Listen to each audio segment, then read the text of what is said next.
یہ ملک اللہ کے نام پر بنا. ہمارا آئین یہ کہتا ہے کہ اس ملک پر وہ ختم کر دی ہیں کیونکہ ان کو اپنے آگے بٹھا کے تو ان سے غلط کام کروا رہے ہیں.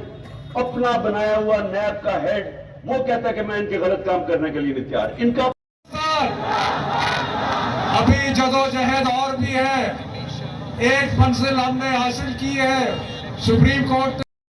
پاکستان آزادی جب اللہ کو گانا لگا دے ذرا.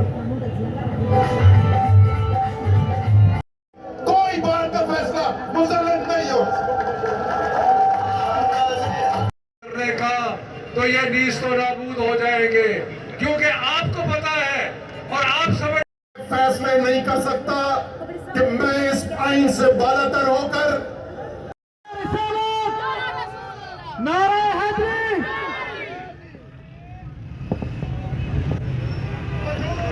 جی بنا دیا. وہ لوگوں کو لے کے آ رہے ہیں اس لیے نہیں کہ پاکستان کی بہتری ہے, اس لیے کہ ان کو کیسے فائدہ پہنچ سکتا ہے. 37 بائی الیکشن میں سے 30 ہار گئے. اسٹیبلشمنٹ ان کے ساتھ, الیکشن کمیشن ان کے ساتھ, حکومتیں ان کے ساتھ 37 میں سے 30 بائی الیکشن ہار چکے. تو ڈرے ہوئے ہیں. جو بھی سروے آتی ہے اس میں اتنا پیچھے رہ گئے کسی طرح یہ بچ جائے. یہی گورنمنٹ تھی.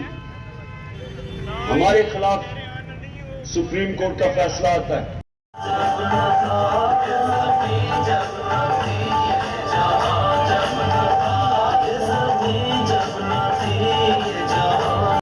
کوششوں کے بعد پاکستان میں رول آف لا ہوگا, پاکستان میں انصاف کی حکومت ہوگی اور ہم چاہتے ہیں جائیں گے.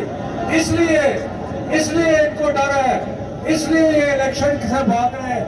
یہ جو سارا ڈرامہ ہم دیکھ رہے ہیں, یہ جو عدالتوں کے خلاف پاکستان کا مطلب کیا.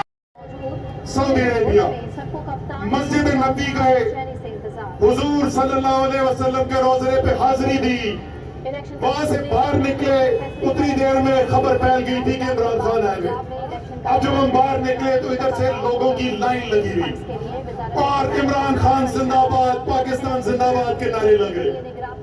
ان دو باتوں کے علاوہ صرف ایک بات سننے کو مل رہی تھی, خان صاحب چوراں نوں نہیں چھڈنا.